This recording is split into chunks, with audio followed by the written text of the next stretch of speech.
തുടങ്ങാല്ലേ ഇൻഷാല്ലാ. أعوذ بالله من الشيطان الرجيم.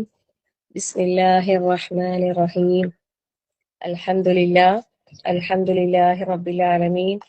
الصلاة والسلام على رسول الله وعلى آله وصحبه أجمعين. أما بعد، رب اشرح لي صدري ويسر لي أمري واحلل عقدة من لساني يفقهوا قولي. رب زدنا علما نافعا. الحمد لله. അള്ളാഹു സുബ്ഹാനഹു വ തആലയുടെ മഹത്തായ അനുഗ്രഹത്താൽ നമ്മള് പരിശുദ്ധ ഖുർആനിലെ സൂറത്ത് സുമർ പഠിക്കാൻ അള്ളാഹു നമുക്ക് അവസരം നൽകി. അൽഹംദുലില്ലാഹ്. അള്ളാഹു നമ്മളിൽ നിന്ന് എല്ലാവരും അള്ളാഹു സ്വീകരിക്കുമാറാകട്ടെ. ആമീൻ. പരിശുദ്ധ ഖുർആനിനെ ഏറ്റവും നല്ല രൂപത്തിൽ പഠിക്കാനും മനസ്സിലാക്കാനും ജീവിതത്തിൽ പകർത്താനും പ്രാവർത്തികമാക്കാനും റഹ്മാനായ റബ്ബ് നമുക്ക് എല്ലാവർക്കും തൗഫീഖ് പ്രദാനം ചെയ്യുമാറാകട്ടെ. ആമീൻ. ദുൽഹജ്ജ് ആദ്യത്തെ 10 ദിവസങ്ങൾ വളരെ ശ്രേഷ്ഠമാക്കപ്പെട്ട ദിവസങ്ങളായതുകൊണ്ട് തന്നെ എല്ലാവരും ഒന്നുകൂടി ഒന്ന് റമളാനിലെ പോലെ ഒന്നും കൂടി ഒന്ന് പരിശ്രമിക്കും അല്ലേ? ഇൻഷാ അല്ലാഹ്. അങ്ങനെ വിചാരിക്കുന്നു. പക്ഷെ ചിലപ്പോൾ റമളാനിലെ പോലെ ചിലപ്പം ചെയ്യാൻ പറ്റി വരൂല. പക്ഷെ അത്രയും ശ്രേഷ്ഠമാക്കപ്പെട്ട പവിത്രമാക്കപ്പെട്ട പുണ്യങ്ങൾക്ക് ഒരുപാട് പ്രതിഫലം, കർമ്മങ്ങൾക്ക് ഒരുപാട് പ്രതിഫലം നൽകപ്പെടുന്ന ദിവസങ്ങളാണ്. അതുകൊണ്ട് ആരും പാഴാക്കി കളയാതെ ശ്രദ്ധിക്കാട്ടോ ഇൻഷാ അല്ലാഹ്. പരിശുദ്ധ ഖുർആനിന്റെ പാരായണം അധികരിപ്പിക്കുക, പഠനവും എല്ലാ കാര്യങ്ങളും ദാനധർമ്മങ്ങളും ദിക്റുകളും എല്ലാം ധാരാളമായി അധികരിപ്പിക്കുക. ദുൽഹജ്ജ് 1 മുതലേ നമുക്ക് തക്ബീർ ചൊല്ലി തുടങ്ങാട്ടോ. തക്ബീർ മുത്തലഖ് എന്ന് പറയും. 1 മുതലേ 13 വരെ കണ്ടിന്യൂസ്, അത് ഇടതടവില്ലാതെ എവിടെ എപ്പോ എങ്ങനെയൊന്നുമില്ലാതെ ഏത് സമയത്തും നമുക്ക് ചെയ്യാൻ പറ്റുന്ന ഒരു തക്ബീറാണത്. അറബ് മൃഗങ്ങളൊക്കെ കാണുമ്പോൾ പ്രത്യേകം തക്ബീർ ചൊല്ലാം. അല്ലാതെയും എല്ലാ സമയത്തും നമുക്ക് എന്താക്കാം, ധാരാളമായി തക്ബീറുകൾ നമുക്ക് അധികരിപ്പിക്കാം. ഹജ്ജിന് വേണ്ടി ഹാജിമാർ അവിടെ അല്ലെ തൽബിയത്തുകൾ മുഴക്കി ആ ഒരു തയ്യാറെടുപ്പുകളിലായിരിക്കും ഓരോരുത്തരും ഉണ്ടാവുക. നമുക്ക് നമ്മളെ കൊണ്ട് കഴിയുന്ന രീതിയിൽ കർമ്മങ്ങളെ നമുക്ക് ഏറ്റവും നല്ലതാക്കി മുന്നോട്ട് കൊണ്ടുപോകാൻ പരിശ്രമിക്കാം. അള്ളാഹു അനുഗ്രഹിക്കട്ടെ. ആമീൻ. അതുപോലെ ഉൽഹിയത്തിന് നിയത്ത ആൾക്കാര് ദുൽഹജ്ജ് 1 മുതൽ നഖം, മുടി അങ്ങനെയുള്ളതൊന്നും നീക്കാൻ പാടില്ല. അപ്പോൾ നേരത്തെ തന്നെ അതെല്ലാം ക്ലീൻ ചെയ്ത് ക്ലിയർ ആക്കി വെക്കുക കേട്ടോ ഇൻഷാ അല്ലാഹ്.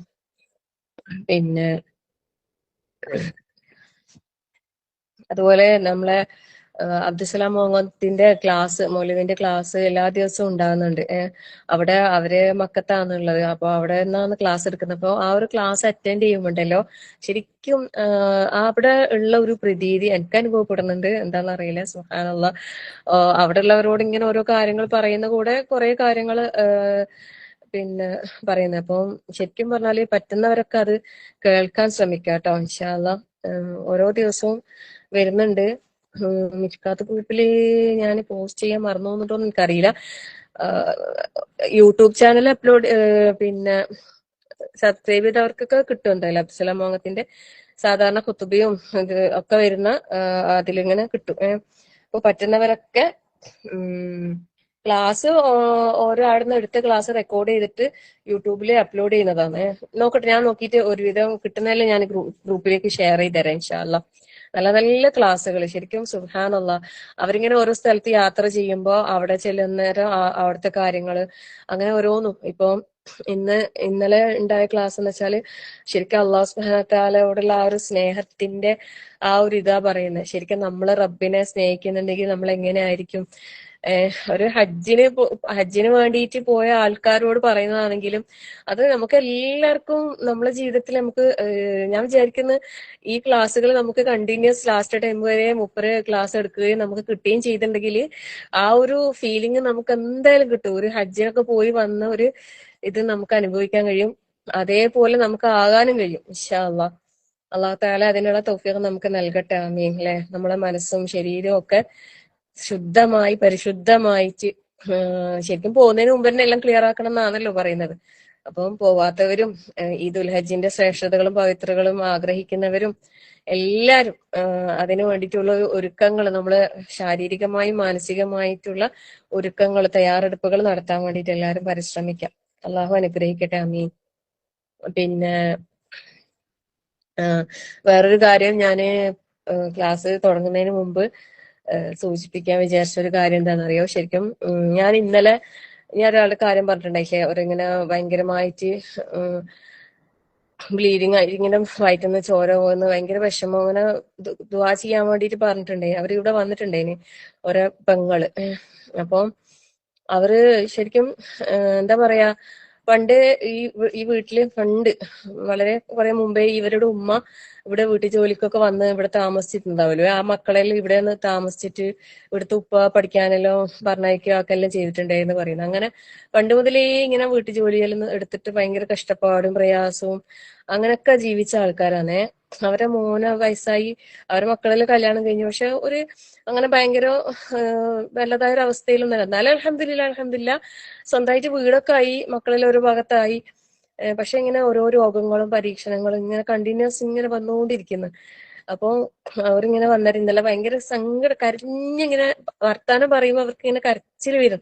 ശരിക്കും പറഞ്ഞാല് കേട്ടിട്ട് എനിക്കും ഇങ്ങനെ അവരെ ഓരോ അനുഭവം, ചെറുതായിട്ടൊന്ന് ബൈക്കിന്ന് വീണ് വണ്ടിന്ന് വീണപ്പോ കൈ കുത്തിപ്പോയി. ആ കൈ കുത്തിയിട്ട് അത് പിന്നെ വൈദ്യരടുത്ത് പോയിട്ട് കെട്ടി മരുന്ന് വെച്ചപ്പോ അത് പിന്നെ ആയുർവേദം എന്തോ പറ്റിയിട്ടില്ല, ഇൻഫെക്ഷൻ ആയി പഴുത്ത് ആകെ വിഷമായി. അതിന്റെ പേരിൽ ഹോസ്പിറ്റലിൽ പിന്നെ അഡ്മിറ്റ് ആയി, ഇഞ്ചക്ഷൻ വെക്കേണ്ടി വന്ന്. ആ ഇഞ്ചക്ഷന്റെ സ്ട്രോങ് ഇവർക്ക് എന്തോ പറ്റിയിട്ടില്ല, ഇവർക്ക് അർഷസിന്റെ എന്തോ പ്രയാസം, അങ്ങനെ എല്ലാം കൂടി അങ്ങനെ ബുദ്ധിമുട്ടായി.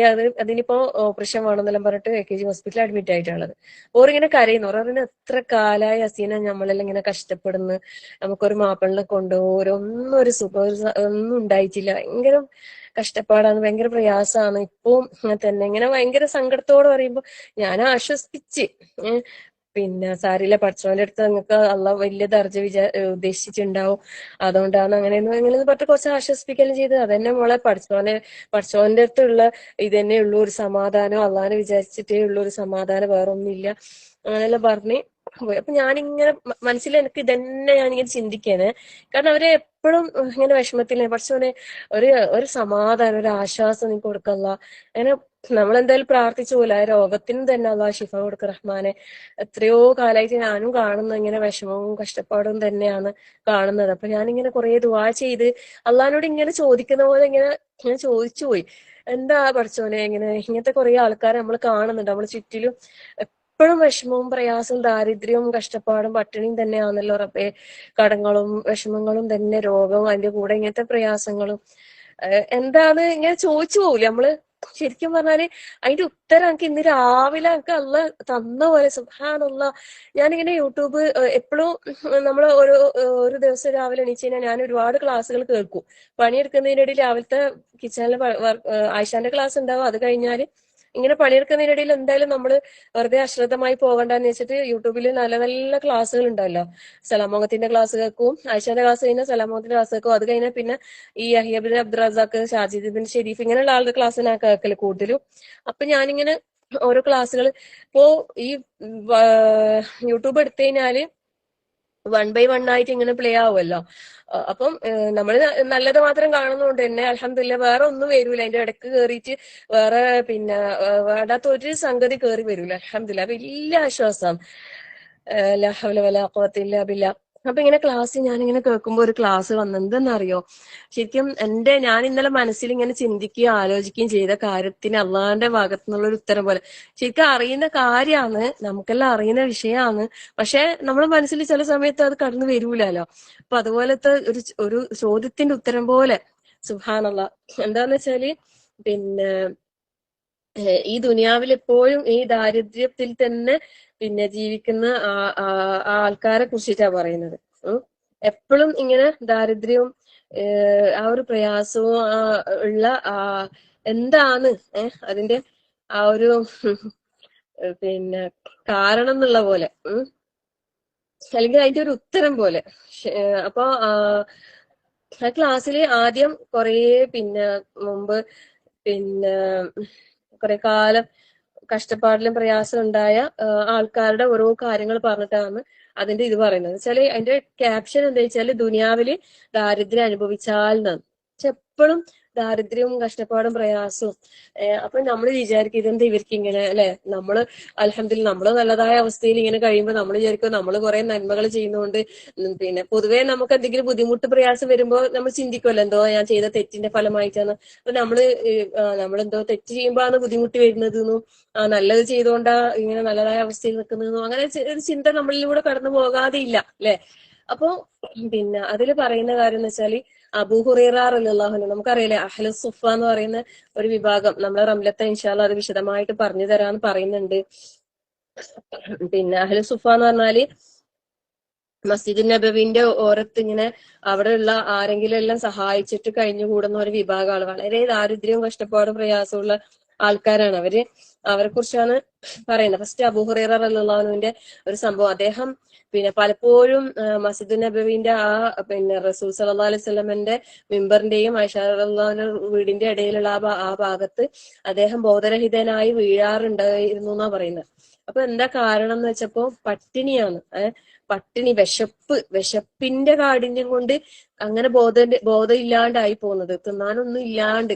ശരിക്കും ചിന്തിച്ചു നോക്ക്, നമുക്ക് എപ്പെങ്കിലും അങ്ങനെ ഒരു അവസ്ഥ വന്നിട്ടുണ്ടാ? ഒരു പട്ടിണി വിശന്നിട്ട് ബോധമില്ലാണ്ട് പിന്നെ വീണ് പോകേണ്ട ഒരു അവസ്ഥയിലൊന്നും നമ്മൾ ആയിട്ടില്ല അല്ലെ? അൽഹംദുലില്ലാ, അൽഹംദുലില്ലാ. ശരിക്കും നമ്മൾ ചിന്തിച്ച ഇന്നിപ്പോ നമ്മളെ നാട്ടിൽ തന്നെ, നമ്മളെ നാടുകളിൽ നമ്മൾ അറിയപ്പെടുന്ന നമ്മളെ ചുറ്റുപാട് പ്രദേശങ്ങളിലൊന്നും അങ്ങനെ പട്ടിണിയിൽ വിഷമിക്കുന്ന, ഭക്ഷണത്തിന് ബുദ്ധിമുട്ടുന്ന, അത്ര ഭയങ്കര കഷ്ടപ്പെടുന്ന ആൾക്കാരൊന്നും ഇല്ലെന്ന് തോന്നുന്നില്ല. തീരെ ഒരു നേരത്തിന് ഭക്ഷണം ഇല്ലാതെ വിഷമിക്കുന്ന ആൾക്കാർ കുറവ് ഉണ്ടാവും. ചിലപ്പോൾ നമ്മളെ ശ്രദ്ധയിൽപ്പെടാതെ അറിവിൽപ്പെടാത്ത ചില സ്ഥലങ്ങളിലൊക്കെ ആൾക്കാരുണ്ടാവും. പിന്നെ അപ്പൊ ഇവിടെ അബൂ ഹുറൈറ റളിയല്ലാഹു അൻഹു ആരാന്നില്ലേ? ശരിക്കും റസൂൽ സല്ലല്ലാഹു അലൈഹി വസല്ലമയോട് കൂടെ നിന്നിട്ട് പിന്നെ ഓരോ ഹദീസുകൾ, ഏറ്റവും കൂടുതൽ ഹദീസ് റിപ്പോർട്ട് ചെയ്ത ഒരു സഹാബിയാണ് അല്ലെ? സുബ്ഹാനല്ലാഹ്. അദ്ദേഹത്തിന്റെ ചരിത്രം പറയുമ്പോഴാണ് ഇത് പറയുന്നത്. പട്ടിണി കൊണ്ട് വിശന്നിട്ട് ബോധരഹിതനായി വീഴാറുണ്ട്. എന്നിട്ട് അദ്ദേഹം പിന്നെ ബോധം വന്നപ്പോ പിന്നെ അബൂബക്കർ സിദ്ദീഖ് റളിയല്ലാഹു അൻഹു അങ്ങോട്ട് വന്ന സമയത്ത് അദ്ദേഹത്തോട് എന്തോ ഒരു ഫത്വ ചോദിക്കാന്, അതെന്താ എനിക്ക് ഓർമ്മ കിട്ടുന്നില്ല. അത് ചോദിച്ചപ്പോ പിന്നെ അദ്ദേഹം അതിന്റെ മറുപടി കൊടുത്തു പോയി.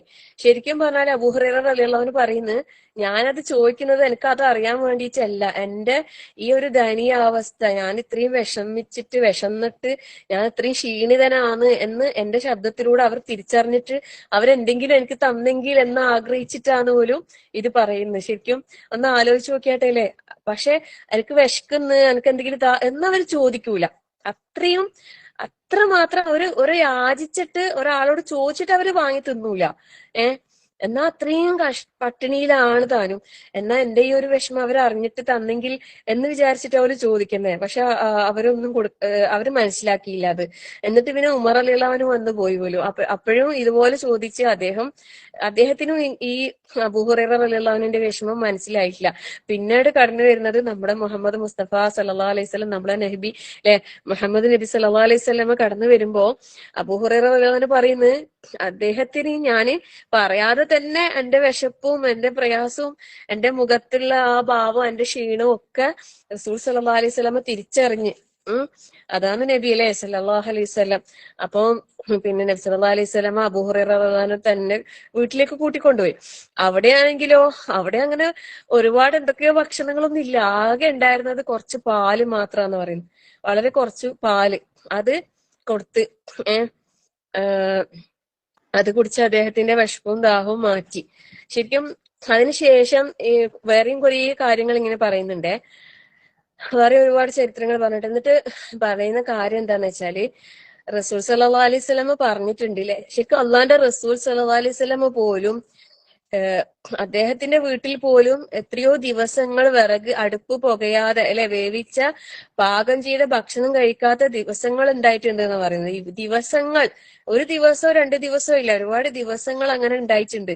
അപ്പൊ അവരോട് ചോദിക്കുന്നുണ്ട്, ആയിഷ റളിയല്ലാഹു അൻഹയോട് ചോദിക്കുന്നുണ്ട്, എന്താണ് ആ സമയത്ത് നിങ്ങള് ഭക്ഷിച്ചത്? അപ്പൊ പറയുന്നുണ്ട് പിന്നെന്താണ് തമ്ര്, ഈ കാരക്കയും വെള്ളവും മാത്രമാണ് അന്ന് അവര് സമയത്ത് അവരുടെ വിശപ്പടക്കാൻ അവരാകെ കഴിച്ചിട്ടുണ്ടായിരുന്നത്. സുബ്ഹാനല്ലാഹ്. ഒന്ന് ആലോചിച്ച് നോക്കില്ലേ, അള്ളാന്റെ ഏറ്റവും പ്രിയപ്പെട്ട മുഹമ്മദ് മുസ്തഫ സല്ലല്ലാഹു അലൈഹി വസല്ലം പോലും അത്രയും പട്ടിണിയും ദാരിദ്ര്യവും കഷ്ടപ്പാടും അനുഭവിച്ചിട്ടാണ് അവർക്ക് അവിടെയൊക്കെ ജീവിതം ഉണ്ടായത് അല്ലെ. സത്യത്തില് ഇതിൽ നിന്നൊക്കെ ഉള്ള പാഠം എന്താണെന്നറിയോ?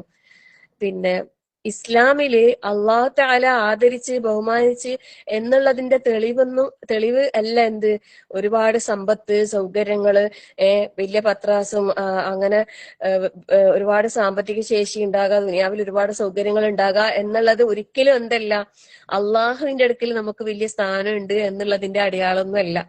അത് നമ്മൾ മനസ്സിലാക്കണം. അതാണ് നമ്മൾ ആദ്യം മനസ്സിലാക്കേണ്ടത്. അങ്ങനെ അള്ളാഹു തആല ഈ ഒരുപാട് സ്വത്തും സൗകര്യങ്ങളും കൊടുത്തിട്ട് ആദരിക്കുന്നുണ്ടെങ്കിൽ അത് നമ്മുടെ നബി അല്ലെ, റസൂൽ സല്ലല്ലാഹു അലൈഹി വസല്ലമയല്ലേ ആദരിക്കേണ്ടിയിരുന്നത്. കാരണം അള്ളാന്റെ റസൂൽ എത്ര മാത്രം കഷ്ടപ്പെട്ടിന്, ഭക്ഷണം ഇല്ലാണ്ട് വിശന്നിട്ട് ഒരു സംഭവം പറയുന്നില്ല. ഒരു ദിവസം രാത്രി ആ സമയത്ത് ഒരാളും പുറത്തിറങ്ങാത്ത സമയത്ത് അള്ളാന്റെ റസൂൽ സല്ലല്ലാഹു അലൈഹി വസല്ലമ പുറത്തേക്ക് ഇറങ്ങി. ആ സമയത്തുണ്ട് അബൂബക്കർ റളിയല്ലാഹു ഉണ്ട്, ഉമർ റളിയല്ലാഹു അൻഹു ഉണ്ട്. സുബ്ഹാനല്ലാഹ്. ഇവര് 3 പേരെയും വീട്ടിൽ നിന്ന് പുറത്തിറക്കിയത് എന്താണെന്നറിയോ? അന്ന് പറയുന്നത് വിശപ്പായിരുന്നു. വിശന്നിട്ട് കിടന്നിട്ട് ഉറക്കം കിട്ടുന്നില്ല. ഒന്ന് ആലോചിച്ച് നോക്ക്, നമുക്ക് എപ്പെങ്കിലും അങ്ങനത്തെ ഒരു അവസ്ഥ ഉണ്ടായില്ല. ചിലപ്പോ ദേഷ്യം പിടിച്ചിട്ടില്ല, തിന്നാണ്ട് നിന്നിട്ട് വിശന്നിട്ട് ചിലപ്പോ ഉറക്കം കിട്ടാന്നിട്ടുണ്ടാവും ചിലപ്പോ. അല്ലാണ്ട് ഭക്ഷണം ഇല്ലാണ്ടായിട്ട് ഇല്ലേ, ഭക്ഷണം ഇല്ലാത്ത ഒരവസ്ഥ വന്നിട്ട് ഇങ്ങനെ വിശന്നിട്ട് രാത്രി കിടന്നിട്ട് ഉറക്കം വരാത്ത ഏതെങ്കിലും ഒരു രാത്രി നമ്മളെ ജീവിതത്തിൽ കടന്നു പോയിട്ടുണ്ടോ? നമ്മൾ ഓരോരുത്തരും ഒന്ന് ചിന്തിച്ച് നോക്ക്. എന്നിട്ട് അവര് 3 പേരും എന്നിട്ട് ഒരു സഹാബിന്റെ വീട്ടിൽ ചെല്ലുന്നുണ്ടല്ലേ അവര്.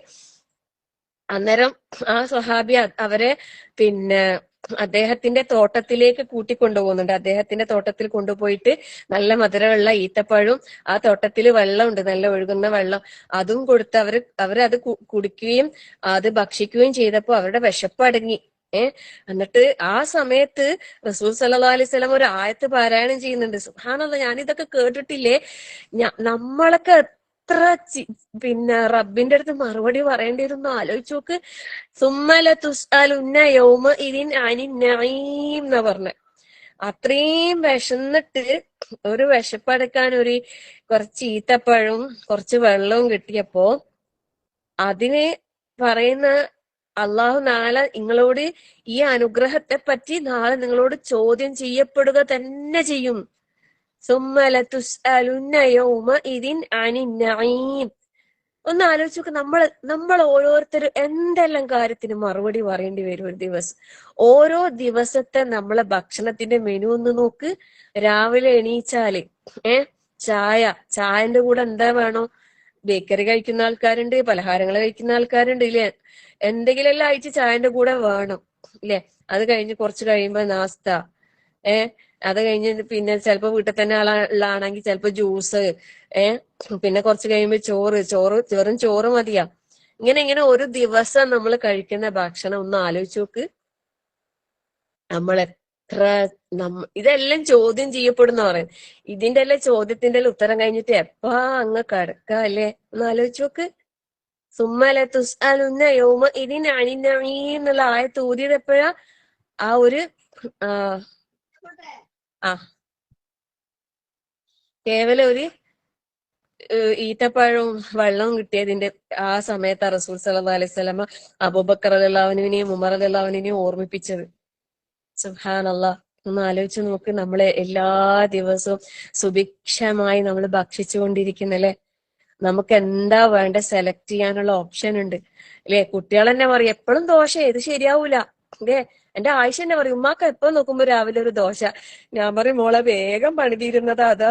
അങ്ങനെ പറ്റൂല, എനിക്ക് പുട്ടെല്ലാം ആക്കിക്കൂടെ, ഇഡ്ഡലിയെല്ലാം ആക്കിക്കൂടെ. എന്തായാലും പുട്ടാക്കുമ്പോ ഒരു തേങ്ങ എക്സ്ട്രാ ചേർണ്ടേ അല്ലെ. ദോശ പണിയില്ല. ലാ ഹൗല വലാ ഖുവത ഇല്ലാ ബില്ലാ. ശരിക്കും മക്കൾ അങ്ങനെ പറയുമ്പോ നമ്മൾ ആക്കി കൊടുക്കും അല്ലെ? അവരുടെ ഇഷ്ടത്തിന് നമ്മൾ പുട്ടുണ്ടാക്കി കൊടുക്കും, തേങ്ങ ചിരണ്ടേണ്ട വന്നാലും കുഴപ്പമില്ല അല്ലെ, ഇഡ്ഡലി ഉണ്ടാക്കി കൊടുക്കും, എല്ലാം നമ്മൾ ആക്കി കൊടുക്കൂലേ? ചെറിയ മക്കൾ പറയുമ്പോ നമുക്ക് എന്ത് ഓപ്ഷൻ നമുക്ക് ഉണ്ട് സെലക്ട് ചെയ്യാനും, നമുക്ക് അതിനുള്ള വസ്തുവകകൾ നമ്മളെ വീട്ടിൽ തന്നെ ഉണ്ട്. അൽഹംദുലില്ലാ. സുബ്ഹാനല്ലാഹ്. അപ്പൊ നമ്മൾ ഓരോരുത്തരും ചിന്തിക്കണം. ഏഹ് അപ്പൊ ഞാൻ പറഞ്ഞു വന്നത്, ഇതിന്റെ എല്ലാം ഒരു അവസാനം എന്താണെന്നറിയോ? റസൂൽ സല്ലല്ലാഹു അലൈഹി വസല്ലം പറഞ്ഞിട്ടുണ്ട്. എന്തെന്നറിയോ? സ്വർഗത്തില് സ്വർഗത്തിൽ ഏറ്റവും കൂടുതൽ റസൂൽ സല്ലല്ലാഹു അലൈഹി വസല്ലം കണ്ടത് മിസ്കീന്മാരെയാണ്, മസാക്കീനുകളെ, പാവങ്ങളെയാണ് കൂടുതൽ സ്വർഗത്തിൽ കണ്ടതെന്ന് പറയുന്നുണ്ട്. അതുപോലെ വേറൊരു ഹദീസിൽ പറയുന്ന, ഏറ്റവും ആദ്യം സ്വർഗത്തിൽ പ്രവേശിക്കുന്നത് മിസ്കീന്മാരാണ്, പാവങ്ങളാണ്. പാവങ്ങൾ സ്വർഗത്തിൽ പ്രവേശിച്ച് 500 വർഷം കഴിഞ്ഞിട്ടാണ് പണക്കാർ സ്വർഗത്തിൽ പ്രവേശിക്കൂ എന്ന് പറയുന്നത്. സുബ്ഹാനല്ലാഹ്. അപ്പൊ ഞാൻ ഇന്നലെ ചോദിച്ച ആ ചോദ്യത്തിന് ഉത്തരം എനിക്ക് തോന്നി, അതന്നെയായിരിക്കും ഇവരൊക്കെ അള്ളാഹു തആല സ്വർഗത്തിനെ വേണ്ടി സൃഷ്ടിച്ചതായിരിക്കും. അതാണ് ഇത്രയും കഷ്ടപ്പാടും പ്രയാസം ഇവിടെ നിന്ന് ഇങ്ങനെ ഓരോന്നിനകത്ത് കണ്ടിന്യൂസ്, അതായത് ഒന്ന് കഴിയുമ്പോ ഒന്ന്, ഒന്ന് കഴിയുമ്പോ ഒന്ന്, ഒന്ന് കഴിയുമ്പോ ഒന്ന് എന്ന് പറഞ്ഞ് ഇങ്ങനെ പരീക്ഷണങ്ങൾ അനുഭവിക്കുന്നത്. പിന്നെ വേറൊരു കാര്യം കൂടി ഉണ്ട് ഞാൻ ചിന്തിച്ചത്. എന്തെന്നറിയോ? നമ്മളെ മുമ്പില് ഇങ്ങനെയുള്ള വിഷമിക്കുന്ന ആളുകൾ വരുമ്പോ, ഉള്ള സമ്പത്തുള്ള ആളുകൾക്കുള്ള ഒരു പരീക്ഷണം കൂടിയാണത്, അല്ലെ? ഉള്ള സമ്പത്ത് എന്തിനു വേണ്ടിയിട്ടാണ് ചെലവഴിക്കുന്നത്? ശരിക്കും ഇങ്ങനെ രോഗികളായിട്ട് ശരിക്കും അവർക്ക് പിന്നെ അവര് വാരത്തുള്ളതാണ്. അപ്പം ബഷീർ ഡോക്ടറെ കാണിച്ചപ്പോ ഡോക്ടർ പറഞ്ഞോലും പിന്നെ എന്തായാലും ഓപ്പറേഷൻ വേണ്ടി വരും, കണ്ണൂർ ആസ്പത്രിയിൽ പോയിക്കോ. അവിടത്തേക്ക് പിന്നെ എഴുത്ത് കൊടുത്ത്,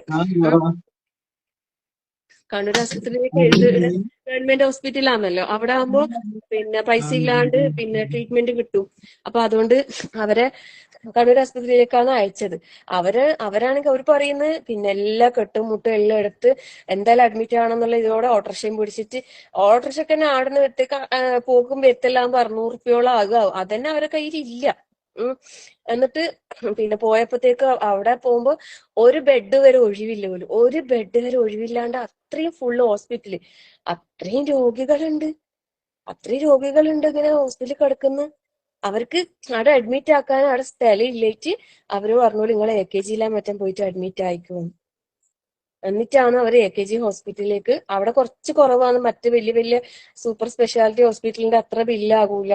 പിന്നെ ചില ഈ ആസ്പത്രിന്റെ കള്ളാസ് ഇതെല്ലാം കൊടുത്തു കഴിഞ്ഞാൽ എന്തോ പിന്നെ ഡിസ്കൗണ്ട് എല്ലാം കിട്ടുമെന്ന് തോന്നുന്നു. അങ്ങനെ എന്തോ സഹകരണ ഹോസ്പിറ്റൽ എന്ന് പറയുന്ന അങ്ങനെ എന്തോ ആണ്.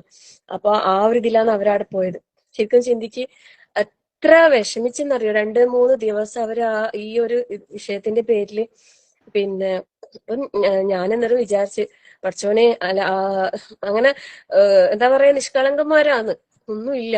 അപ്പം ഉള്ള ആൾക്കാര് ചെറിയ ചെറിയ എന്താ പറയാ കാര്യത്തിന് വേണ്ടിയിട്ട് എത്രയോ വലിയ വലിയ പൈസ ചെലവാക്കുന്നുണ്ടാവും. പലപ്പോഴും എനിക്ക് സങ്കടകരമായിട്ട് തോന്നുന്ന ഒരു കാര്യം എന്താണെന്നറിയോ? നമ്മളിങ്ങനെ ഞാനിപ്പോ നിൽക്കുന്ന സ്ഥലം വെച്ചാൽ കുറച്ച് ടൗൺ ഏരിയ ആണ്.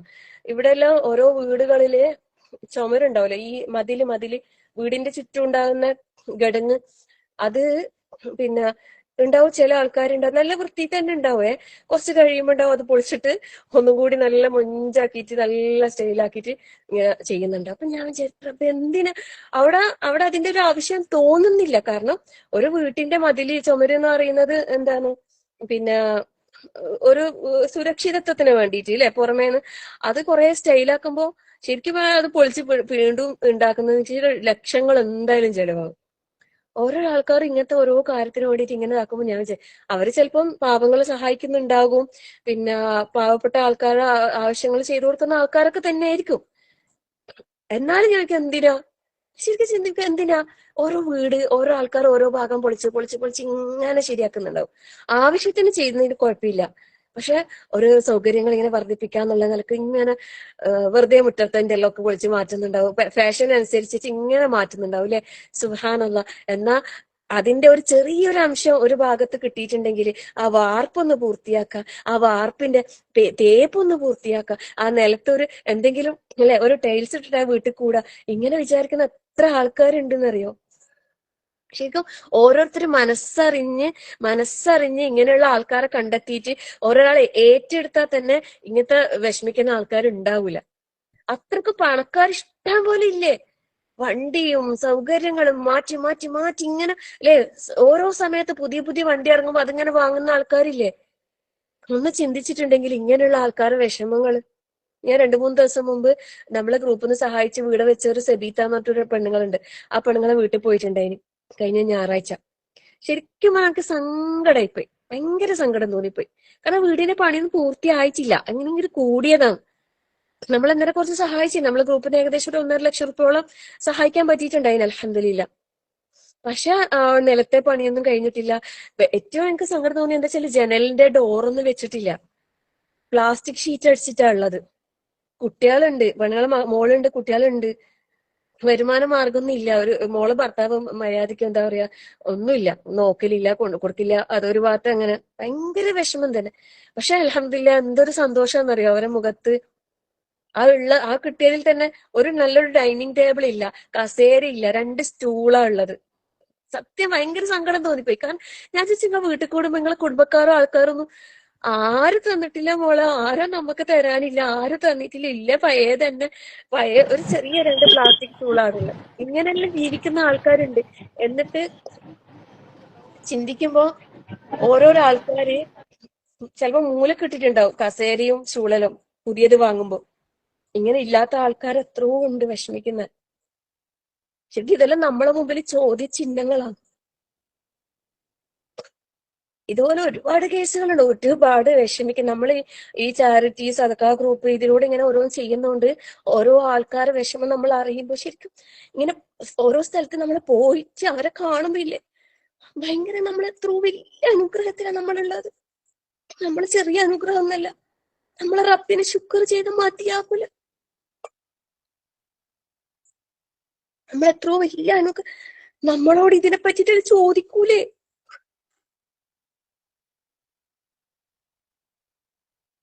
എന്താ മറുപടി പറയും? നാളെ പരലോകത്ത് വിചാരണ കിടക്കുമ്പോ നമ്മൾ തിന്നുന്ന ഓരോ ഭക്ഷണത്തിന് നമ്മൾ ചിന്തിക്കുന്നുണ്ടോ? നമുക്ക് എന്തെങ്കിലും കുറവ് വരുമ്പോ അതില് പരാതിയാണ് അല്ലെ, പരാതിയും പരിഭവങ്ങളുമാണ്. നമ്മൾ ചിന്തിക്കുന്നേ ഇല്ല. നമ്മൾ അള്ളാന്റെ അനുഗ്രഹങ്ങൾ നമ്മൾ മറന്നിട്ടാ ജീവിക്കുന്നത്. അല്ലെങ്കിൽ നമ്മളിങ്ങനെ പാവപ്പെട്ടവന്റെ വിഷമം നമ്മൾ അറിയുന്നേ ഇല്ല. നമ്മളിങ്ങനെ നമ്മളെ സൗകര്യങ്ങൾ ഇങ്ങനെ നമ്മൾ വർദ്ധിപ്പിച്ച് നമ്മള് എന്താ പറയാ വാടക വീട്ടിന് വേണ്ടിയിട്ട് ഒരുപാട് പൈസ ചെലവാക്കുന്നു. നമ്മളെ സ്വന്തം വീടിന്റെ പണി അവിടെ പെൻഡിങ് കിടക്കുന്നുണ്ട് അല്ലെ? ഓരോരുത്തർക്കും സ്വർഗത്തില് വീട് പണി നടക്കുന്നില്ലേ? അതിലേക്ക് എന്താ ഇൻവെസ്റ്റ് ചെയ്യുന്നത്? നമ്മൾ ഇന്ന് ഇവിടെ വിഷമിക്കുന്ന ഒരാൾക്ക് അല്ലെ, ഓരോരുത്തർ ഓരോ ലക്ഷം വിചാരിച്ചാല് ഇങ്ങനത്തെ ഓരോരോ ആൾക്ക് കൊടുത്തതിനാല് അവരെ വിഷമം തീർന്നു. അവരെ വിഷമം തീരുന്നതോടുകൂടി നമുക്ക് നാളത്തേക്കുള്ള ഒരു സമ്പാദ്യം കൂടിയായി.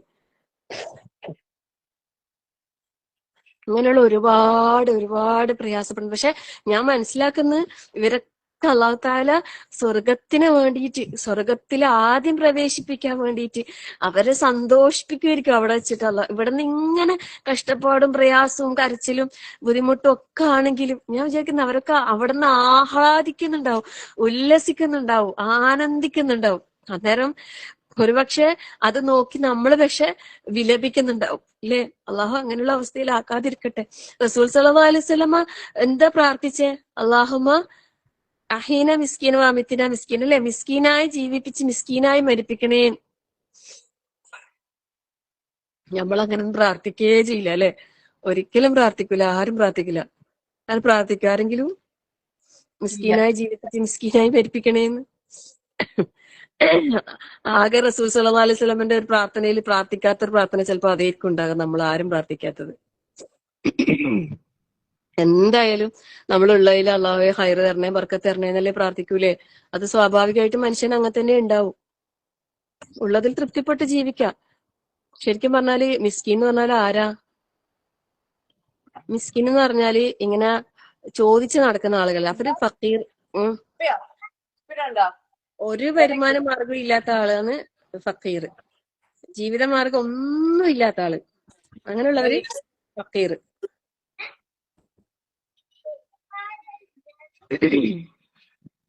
എന്നാല് കുറച്ച് വരുമാനമുണ്ട്, ആ വരുമാനം കൊണ്ട് ഉള്ളത് കൊണ്ട് അഡ്ജസ്റ്റ് ചെയ്തിട്ട് അങ്ങനെ കഷ്ടപ്പെട്ട് മുന്നോട്ട് പോകുന്ന ആൾക്കാർ. അങ്ങനെയുള്ളവരാണ് എന്ത് മിസ്കീൻ. കാണുമ്പോ കാഴ്ചയില് അവരെ നമുക്ക് മനസ്സിലാവില്ല, ഇല്ലാത്ത ആളാന്ന് നമുക്ക് തോന്നുകയും ചെയ്യില്ല, അവര് പറയുകയും ചെയ്യില്ല. അതാണ്. അങ്ങനത്തെ കുറേ ജീവിതങ്ങളുണ്ട് നമുക്കിടയിൽ. കുറേ ആൾക്കാരുണ്ട്. ഇറങ്ങണം, നമ്മൾ ഇറങ്ങി ചെല്ലണം. പാവങ്ങൾക്കിടയിലേക്ക് നമ്മൾ ഇറങ്ങണം. എന്നാലേ നമ്മൾ അങ്ങനെയുള്ളവരെ വിഷമം മനസ്സിലാവും. അപ്പൊ നമുക്കില്ലേ ശരിക്കും ദുനിയാവിനോട് ഒരു ഇത്തിരി ഇഷ്ടം തോന്നൂല, ഒരു ഇത്തിരി ആഗ്രഹം തോന്നൂല, ദുനിയാവിലെ സുഖ സൗകര്യങ്ങൾ വർദ്ധിപ്പിക്കണം നമുക്ക് തോന്നൂല. അപ്പം നല്ലതായ അവസ്ഥകൾ ഉണ്ടായിട്ടുണ്ടല്ലോ. റസൂൽ സല്ലല്ലാഹു അലൈഹി വസല്ലമ അല്ലെ, അബൂബക്കർ റളിയല്ലാഹു അൻഹു, ഉമർ റളിയല്ലാഹു അൻഹു ഒക്കെ ഭരണാധികാരികളായിട്ട് ഉണ്ടായിരുന്നുണ്ടല്ലോ. പക്ഷെ എന്നിട്ട് പോലും അവർക്ക് ഉണ്ടല്ലോ, ഉണ്ടായിട്ട് അവര് അത്രയും സുഖ സൗകര്യങ്ങൾ അവർ ആസ്വദിച്ചിട്ടില്ല. ഖലീഫയായിട്ട് ഉണ്ടായിരുന്ന കാലത്ത് പോലും ഉമർ റളിയല്ലാഹു അൻഹുവിന്റെ വസ്ത്രത്തിൽ എത്രയോ തുന്നിക്കൂട്ടിയ വസ്ത്രമാണ് അദ്ദേഹം ധരിച്ചിട്ടുണ്ടായിരുന്നെന്നാ പറയുന്നത് അല്ലെ. അതുപോലെയൊന്നും നമുക്ക് ആവാൻ എന്തായാലും കഴിയൂല. അതിൽ നമ്മളിങ്ങനെ പറഞ്ഞിട്ട് ആവേശം ഉണ്ടാക്കാനേ ഉള്ളൂ. അത്രക്കൊന്നും നമുക്ക് എത്തേയില്ല. നമ്മളെ ഈമാൻ അതിലേക്കൊന്നും എത്തിയിട്ടില്ല അല്ലെ. ആ ഒരു ഇതിലേക്കൊന്നും നമ്മളെ അൽമാറ തുറന്നാല് നമ്മളെ തള്ളിയിടാൻ മാത്രം നമ്മളെ ഡ്രസ്സ് നമ്മളെ മേത്തേക്ക് വീണ വിധത്തിലുണ്ടാവും അല്ലെ. അല്ലാഹു അക്ബർ, ലാ ഹൗല വലാ ഖുവത ഇല്ലാ ബില്ലാഹ്. ഒരേ ഒരു ആയത്തും ആ ഒരു സംഭവം നമ്മൾ ഓർത്താൽ മതി. സുമ്മ ലതുസ്അലുന്ന യൗമഇദിൻ അനിൻ നഈം. തീർച്ചയായും ചോദ്യം ചെയ്യപ്പെടുക തന്നെ ചെയ്യുന്ന പറഞ്ഞത്.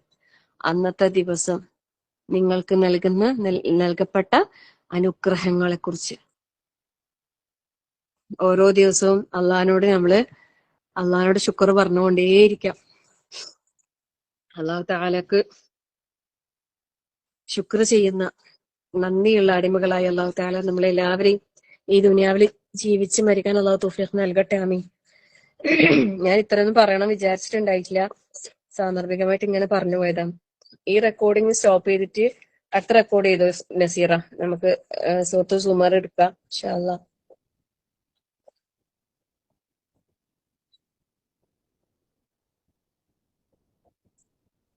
നസീറ